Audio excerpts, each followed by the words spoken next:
နော်တင်ရသာရကိုကုံတော့ဖြစ်သွားပြီညီပိန်းလေးတွေနားထောင်မင်းတို့အချင်းချင်းဖြစ်ထားတဲ့ဗီဒီယိုဖိုင်ပြောရင်းနဲ့မင်းတို့အဲ့လိုလုံးနေလို့မို့ဒ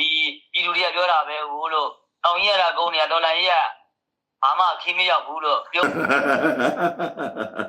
ာဆက်လက်ပြီးတော့မှစက်ကုတ်စီကြာရှုံးမှုတွေကိုပြောင်းပြန်ပြောနေတဲ့ဘောဟရဲ့ရွတ်တန်တူလင်းကိုနောက်ဆက်ကြအောင်ပြန်တော့9ရက်5လ2025ရက်နေ့ပေါ့နော်ညနေ3နာရီမှာတဲ့လွယ်မှုပလောစကန်ကိုအကြမ်းဖက် KNU အပေါင်း PDF တွေတဲ့အင်အားအလုံးရင်းနဲ့ဝင်တိုက်တယ်တဲ့မိမိဘက်ကအဖွဲတွေကစကန်အနီးအထိအကက်ခံလိုက်တယ်တဲ့ဒီစစ်ကြောင်းမှုကတော့တော်တော်တယ်လို့ပြောရမှာအပိုင်လဲဆိုပြီးတော့ငပွေး30ကျော်လောက်တဲ့ခြံစည်းကိုဖျဲပြီးဝင်လာတာတဲ့အဲ့ဒီအချိန်ကျမှရင်းမှုကပစ်ဆိုတဲ့အမိတ်နဲ့ဝိုင်းပြီးတော့ဆွင်းကြီးဝိုင်းတောင်းလာတဲ့ RPG သမားကလည်းဒီကောင်တွေအုပ်စုတွေကိုနှလုံးတိတိဒဲကျွေးလိုက်တာတဲ့ RPG တက်တက်ထိသွားတဲ့အဖွဲတွေအဲ့ဒီနေရာမှာ14ယောက်လောက်မှောက်သွားတယ်လို့မိမိအဖွဲတွေရှင်းလင်းချိန်မှာအသားစားပြီးပြန်ကျဲနေတာတွေ့ရတယ်တဲ့အချုပ်အလောင်းတွေကိုအကျန်းဖက်သမားတွေဆွဲပြီးတော့ပြန်ပြေးကုန်ကြတယ်တဲ့နော်ဒါကတော့ပြန်ပြေးကုန်ကြတယ်တဲ့နော်ဒီနေ့တိုက်ပွဲမှာအလောင်းလက်နဲ့ရတယ်လွယ်မှုပလောစခန်းကိုအကျန်းဖက်သမားတွေ10ရက်ဆက်တိုက်ဒရုန်းဘုံချနေတာ10ရက်အတွင်းမှာကိုဒရုန်းဘုံအလုံး900ကျော်နေပြီတဲ့မိမိဘက်ကလည်းတေချာခံစစ်ပြင်ထားပေမဲ့ဒီထက်ရက်ရှည်ကြာရင်မကောင်းတော့ပါဘူးတဲ့အကျန်းဖက်သမားတွေဟာစခန်းဝန်းကျင်မှာပြန်ခွဲနေရယူထားတာပါတဲ့ဒီနေရာတွေကိုဝိုင်တွဲနဲ့ပိုက်စိတ်တက်ဘုံကျဲဖို့လိုကိုလိုအပ်နေပါပြီတဲ့ဒါကျွန်တော်လည်းဟိုတလောလုံးကတော့ဒီလွယ်မူလာတော့ဒီစခန်းတွေတောင်ကျွန်တော်ပြောထားတာရှိတယ်ပေါ့နော်တရင်ကိုကျွန်တော်ရရင်ရတယ်လို့ပြောတယ်စိုးမိုးထင်းကျုံနယ်မြေမှာတနေ့အတွင်းကိုလည်းအခွန်ပန်နာဖြင့်ကျပ်480ကျော်ဘီလီယံနဲ့တဲ့ရွှေ19ပိဿာကန်ရရှိဟု NUG ကထုတ်ပြန်တဲ့ဟာစပြီဇလန်အဲ့တော့လူတွေကလက်နက်ကိုင်းလမ်းစဉ်ဆိုတာအဲ့ဒါပေါ့နော်ဘယ်ကောင်မှငြိမ်းချမ်းမငြိမ်းချမ်းနော်သူတို့ကလက်နက်ကိုင်းတဲ့အလုပ်ကိုသူတို့မစွန့်လို့တော့ပြောတော့သူတို့ကစက်ကြီးမကောက်ပါဘူးလို့ဘာလို့စိုးမိုးတဲ့ကျုံနယ်မြေတွေမှာသူတို့ရပါတယ်လို့ပေါ့နော်သူတို့အဲ့လိုပြောကြတယ်သူတို့ကဟိုဒီ PDF တက်ကိုရောက်သွားတဲ့နော်မြန်မာနိုင်ငံအရရက်မှာရှိတဲ့လူတွေအားလုံးဟာနော်သူတို့ကကျွန်တော်တခုဗီဒီယိုဖိုင်တခုတော့ဖွင့်ပြပါမယ်ပေါ့နော်အဲ့လိုမျိုးဒါအနည်းဆက်ဆုံးဖွင့်ပြလိုက်မယ်နော်အခုလောက်ဆိုတာနဲတောင်နွေးသေးတယ်တဲ့ရွှေတွင်းတွေကြောက်တွင်းတွေစီးထားတာအပိုင်စီးထားတာအများကြီးတဲ့နှစ်ဖက်လုံးရနေရခံနေရတာကပြည်သူတဲ့ဘလို့ဖြစ်ပြည်သူကိုအနိုင်မကျင့်ပါစေနဲ့ပဲဆူတောင်းနေတဲ့နော်များရတော့ NUG ကလူကြီးတွေချမ်းသာပြီးပေါ်တဲ့မြို့သိမ်းတိုက်ပွဲဖော်ဆောင်တာအဲ့ဒါကြောင့်လေတဲ့အိမ်ကရှိသမျှတွေအကုန်မတာတဲ့တရားကိုဖြတ်တဲ့စာတင်ကျောင်းကိုဖြတ်တဲ့ဆေးရုံဖြတ်စည်းခဲ့တာတွေလျှက်စစ်တာဝါတိုင်းတွေဖြတ်စည်းခဲ့တဲ့အတွက်ပြည်သူတွေကိုပြန်လုပ်ပေးလိုက်ပါလားတဲ့နော်သူတို့ရေးတာသူတို့ကငြိမ်းချမ်းမှုကိုမလိုလားတော့ဘူးဂိတ်ကြီးတောင်းတာမဟုတ်ဘူးတဲ့အနုချမ်းစီးပြီးတော့ဓမြတိုက်တာတဲ့ပြောတော့စီဆိုးရကိုတော်လန်မေတာပြောနေတယ်တဲ့နင်းတို့ကပူတော်မှဆိုးနေသေးတယ်တဲ့ဘယ်နေရာတရားလမ်းတွေဆောက်ပြီးသွားပြီလဲတဲ့အဲ့ဒီပတ်စံနေတဲ့ကုံစင်းတို့ကြီးမားမှုရဲ့ရလက်ကဒီစစ်စတင်ဖြစ်ခြင်းရဲ့ရလက်ပဲပေါ့နော်အဲ့ဒါကြောင့်မလို့ပြည်သူစီကမတရားတောင်းနေတာတဲ့ပြည်သူအတွက်မှမဟုတ်တာတဲ့ပြည်သူတွေကိုတိုက်ပွဲကြားကရှာထားရတဲ့အခွန်ငွေတွေကိုတဲ့ယူနေတာပေါ့နော်သူကမဝင်ဘူးတဲ့မတီးဘူးလို့ပြောတာမတီးရကောင်မင်းတို့ခေါင်းရင်းရှိရဲ့တိတိခိုးစားတာတစ်တန်နဲ့ဒီတောင်မြင့်မော်နဲ့အောက်ခိုးစားတာအတန်နဲ့ကြားရတယ်လေကြားတဲ့ခါကျတော့ဟိုသူတို့ဒီပတ်စံဝန်ထားလို့ပတ်စံဝန်မထားရင်သူကဖမ်းတယ်သူကဝင်ရင်၄တိတ်မဝင်ဘူးဆိုရင်5တိတ်ပြည့်အဲ့ဒါနဲ့ဖမ်းလိုက်တဲ့ခါကျတော့ဟိုကျွန်တော်တို့ကပြောတာပေါ့ရဒီရက်ဖို့ဒီလိုမင်းကောင်နေဟိုတရားစတာထင်းရဲ့အဲ့ဒီဗီဒီယိုဖိုင်ကိုကျွန်တော်ရဲ့အကောင့်မှာတင်ထားတာရှိပါတယ်ဗျာနော်အပြည့်စုံကြည့်ချင်ရင်ဝင်ကြည့်လို့ရပါတယ်ဗျာနော်ဆက်တော့ကြည့်ရအောင်ဗျလဲလို့မင်းတို့ပဲလှုပ်ရှားနေကြတာလို့မင်းတို့ပဲပြည်သူတွေကမွဲလာပြီကျွန်တော်ပြောတာအဲ့လိုပြောရင်းနဲ့မှဟိုလိုမျိုးအစင်ပြေးထွက်လာအိုင်းရတယ်ဒီဖြစ်အလောင်းတော်ကတ္တဖပေါ့အလောင်းတော်ကတ္တဖမှာဒီ PDF တွေပေါ့နော် PDF ရင်း36ဆိုတာဒီသူတို့ကဟိုခိုးထုတ်တာတစ်ခိုးထုတ်တာနော်စစ်တပ်ကြရင်တစ်တွေခိုးထုတ်ပါတယ်တို့ဟိုတက်မတော်အစိုးရအုပ်ချုပ်တစ်တွေခိုးထုတ်တဲ့ကုမ္ပဏီတင်ရတာဘာဖြစ်တယ်စင်းရဲနေပါတယ်ပါဒါကနော်ဒါက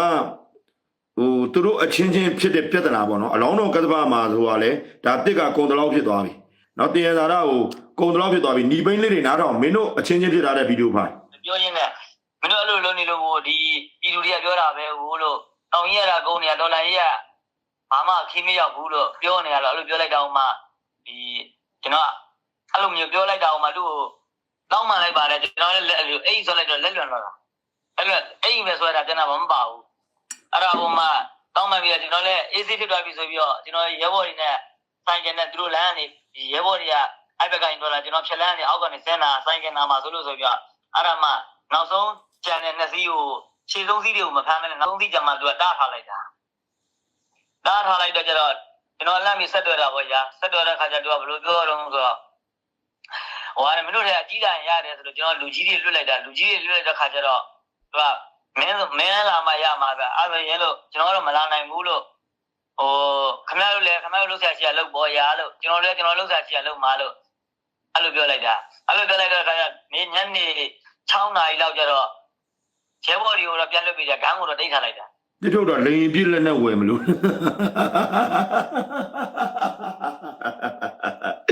မင်းတို့ပြစ်ကြလို့လေဘယ်နှစီးပြတ်ကြဘူးလို့တော့အပေါ်ကအစင်းတွေရဲ့ဆုံးဖြတ်ချက်လားဘယ်လိုလုပ်တည်ရလဲအပေါ်အစင်းတွေရဲ့ဆုံးဖြတ်ကမပါဘူးကြသူ့ရဲ့ဆုံးဖြတ်ချက်တန်ထုတ်တာအပေါ်ဝန်ကြီးဌာနထုတ်ပြန်ထားတဲ့စာထဲမှာတော့မပါဘူးသူတို့ဒီမူပေါင်းနဲ့ဒီသားရွက်တိုင်းဆိုရင်ပေါ့ဘာအကြောင်းပြချက်နဲ့မှတိထုတ်ပိုင်ဝင်မရှိဘူးလို့ပြောထားတာဟောကျင်ညာချက်မှာဟုတ်တယ်ရင်းမှုကိုမြင့်ကြရတဲ့တိုင်းရင်36က PDF တိုင်းရင်မှုကမိုက်တယ်တိုင်းရင်မှုကသူဟာအခုသူတို့2021ဖေဖော်ဝါရီလအခင်းချင်းတရက်နေ့ကနေပြီးတော့မှသူတို့ကဟိုဖြစ်တယ်ထားပါတော့ပေါ့နော်ရှိပလိတွေတော့ဟိုတော့နားထောင်ရင်ကြာမှာတော့လို့ကိုယ့်ဘာကိုရှာနားထောင်ပေါ့နော်ဟိုတိုင်းရင်မှုဗာလဲမြင့်ကြင်ဟာလား तू ရတဲ့2021ဖေဖော်ဝါရီလတရက်နေ့အခင်းချင်းကနေပြီးတော့အခု9ရက်ပေါ့နော်ဒါဆိုရင်ဒါဥပမာတခုစနစ်မကြော်သေးဘူး6ရက်ပေါ့နော်ဟုတ်ပြအဲ့ဒီအချိန်အတွင်းနဲ့သူကတိုင်ရင်မှုဖြစ်တာဗျမဆိုးတော်တယ်စစ်တပ်မှာတကယ်စီကန်းလိုက်လာပြီးတကယ်လို့ရကန်ရရှိတဲ့လူတော်မှအပွင့်ရရင်3နှစ်နော်အပွင့်ရရင်3နှစ်3နှစ်ကနေပြီးတော့အပွင့်2ပွင့်6နှစ်အပွင့်3ပွင့်မှာ9နှစ်ဖြစ်နေပြီနော်အခု तू က4နှစ်လောက်နဲ့5နှစ်လောက်နဲ့ကို तू ကတိုင်ရင်မှုတွေကောက်ဖြစ်ပြီးတော့မှအဲ့လိုဖြစ်ကုန်တာဖြစ်ကုန်တော့ဘာဖြစ်သွားလဲဆိုတော့အခုကဲအလောင်းတော်ကတ္တဗရဲ့နော်ဗဘိုးတွေကိုယူပြီးတော့မှတုံးတယ်နော်အလောင်းတော်ကတ္တဗကဒီတစ်တွေကိုတန်တထောင်ပါညာဆိုခုတ်တယ်ဒီကလေးပြောသလိုပေါ့နော်ဒီကကလေးပဲရှိသေးတယ်ဒီကလေးကကျွန်တော်တို့အများကြီးငယ်ပါဒီကလေးနော်ဟိုအငုတ်တွေပါ तू ကစရင်မရှိဘူးစရင်ပြောင်းတယ်နော် NUG MOD လက်အောက်ကလို့သူတို့ပြောတယ်နော်အခုရေနံတွေရောပဲအများကြီးပဲတူးနေအဲ့တော့ကျွန်တော်ပြောချင်တာအဲ့ညီလေးကိုကျွန်တော်တခုပေါ့နော်ဒီရားနေကျွန်တော်လက်ဆောင်စကားလေးပါချင်တယ်ညီလေးအမှန်တရားတော့အလုပ်လုပ်တယ်ဆိုရင်တနက်ကင်ကြရမလို့အကိုတို့မြန်မာပြည်ထဲမှာနေပြီးတော့ရဲရဲတင်းတင်းပြောအမှန်တရားအောင်နော်မင်းတနက်ကင်ကြရမလို့တက်မတော်လဲတော်လန်ကြရမလို့နိုင်တိုင်းမျိုးလဲတော်လန်ကြရမလို့နိုင်ငံကိုလဲပုံကန်ကြရမလို့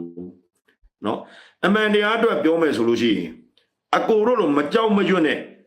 လက်ပေးလက်ယူလုံးနေတဲ့ဝန်ထမ်းတွေကိုဒီလိုစပီကာတယောက်နေနဲ့ရဲရဲဝံ့ဝံ့ပြောရမယ်နော်ရန်သူတွေလက်နဲ့ကင်ထားပြီးတော့ရန်သူတွေက NCA ဆိုတဲ့ငြိမ်းချမ်းရေးစပွဲဝိုင်းကိုမလာနိုင်တဲ့အချိန်မှာဇော်ဖုံးင်းတို့ဆိုတဲ့ကောင်တွေက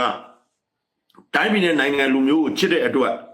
အမှန်တရားကိုဖော်ထုတ်မယ်ဆိုလို့ရှိရင်အသက်တွေပေးပြီးတော့လက်နဲ့မကင်မဲနဲ့ဖော်ထုတ်ရတယ်ပြောရတယ်ဒီခေတ်ကလက်နဲ့ကင်ပြီးတော့မှဟိုအမှန်တရားကိုဖော်ထုတ်ရတဲ့ခေတ်မဟုတ်တော့ဘူးလက်နဲ့ကင်ပြီးမှတိုင်းပြည်ကိုတော်လှန်ရတဲ့ခေတ်မဟုတ်တော့ဘူးနော်ပြောချင်တာလက်နဲ့ကင်ကြမလို့ဖုံးနေအများကြီးပဲနော်ကိုလိုက်တာကိုလုံဖို့လိုတယ်အထက်အကြီးကဲဗိုလ်ချုပ်မှုကြီးဦးမင်းအောင်လိုက်လဲဖားကြရမလို့အဘတူချုပ်ကြီးလဲဖားကြရမလို့ဝန်ထမ်းတွေကိုလည်းဖားကြရမလို့အဲ့တော့လူတိုင်းကအကောင်းမဖြစ်နေတဲ့အတွက်အားလုံးအလုံးစုံမပြည့်စုံဘူးအဲ့တော့အရန်ပြည်သူလူတို့မှအတ္တကြည့်ပြီးတော့မှပြည်သူမျက်နှာပြန်မကြည့်ဘူးကိုယ့်ရဲ့အောက်ခြေစစ်ပြီးကိုယ့်ရဲ့အောက်ခြေရဲဝန်တန်းကိုယ့်ရဲ့အောက်ခြေပြည်သူစစ်ဝန်တန်းဝန်ကြီးဌာနအစဉ်စဉ်ကအောက်ခြေတွေကိုပြန်မကြည့်ဘူးဆိုရင်ဟုတ်လားအောက်မှာလက်ပေးလက်ယူလုပ်တဲ့ကိစ္စတွေလေပြောရရမယ်တိုင်းပြည်တစ်ပြည်ကိုပြုပြင်ပြောင်းလဲဖို့ဆိုတာလက်နဲ့ကင်တာမှားတာပဲနော်မင်းတို့က PDF တွေနော်မင်းတို့နေရာမှာတော့မင်းတို့နေလို့ရမှာပေါ့ဟုတ်လားမင်းတို့ PDF ပါဆိုပြီးတော့မှမင်းတို့မြို့ပေါ်မှာတက်လာလို့မှမရတာအဲ့ဒီတက်လက်တွေကင်ပြီးတော့မှဟုတ်တယ်မလားမရဘူးလေမင်းတို့တော့တက်မတော်အနေနဲ့ကတော့လိုက်လံရှင်းလင်းပါပဲခြေမုံပါပဲတုတ်တင်ပါပဲဒါပေမဲ့စစ်တီရင်ကငါတို့ပြောသလို၄သိန်းပဲရှိတာ၄သိန်းပဲရှိတဲ့အတွက်မြန်မာနိုင်ငံလုံးမှာဖြစ်ပျက်နေတဲ့အနေအထားတစ်ခုနဲ့ကတော့ပုံမှန်လေးပြောမယ်ဆိုရင်မင်းတို့ကိုချက်ချင်းဟိုပျောက်ထွက်သွားအောင်လို့ तू ကလုပ်လို့မရဘူးဟုတ်ပြီနော်အမှန်တရားကိုလိုချင်ရင်လက်နက်ကိုစောလို့ပြောရအောင်ငါတို့ပြည်သူတွေလက်နက်မကက်ခင်တော့ကမင်းတို့ခွေးတွေကဘလို့လုပ်ခဲ့တာလဲမှတ်မိလား ပြည်သူတွေလက်နဲ့မရှိခင်တော့ကမင်းတို့ခွေးတွေဘာပြောလဲဘာစကားတွေပြောလဲဘယ်လိုတွေလို့လဲဘယ်လိုတွေပြတ်သက်လဲဆိုတာမင်းတို့သိလားနော်ငါတို့လက်နဲ့ကြတဲ့ဆိုတာကမခံချင်လို့လက်နဲ့ကြတာနော်ငါတို့ဆိုတာတဲ့ပြည်သူတွေပေါ့နော်ပြည်သူတွေလက်နဲ့ကြတောင်းလာတယ်ဆိုတာမင်းတို့ရဲ့စစ်ဆိုးရကြီးကိုမကြက်လို့မင်းတို့ရဲ့ရုံမော်ကောက်ကျမှုတွေကိုမကြက်လို့ပြည်သူတွေကလက်နဲ့ကြပြီးတောင်းလာတာလေနော်အခုဆိုရင်လည်းအဲ့ဒါနွားကွဲလို့ကြောက်ဆွဲဖို့ဘောမတွေကချွတ်နေတာကိုတွေ့ရပါတယ်ဗျာနော်တော်လာရင်မှာဒီပိုသက်သားဆက်ပွားကျေးတွေပေါက်ကြာရှုလိုက်မယ်နော်ဒါကြောင့်အဲ့ဒီဖူးထင်းလေးတွေကိုအနည်းနဲ့အများတော့ပြင်ဆင်ဖို့လိုအပ်ပါတယ်ဗျာနော်ဒါတော်လာရင်မှာလိုအပ်တဲ့ချက်လေးတွေကိုကျွန်တော်အနေနဲ့ထောက်ပြပေးတာဖြစ်ပါတယ်ဗျာနော်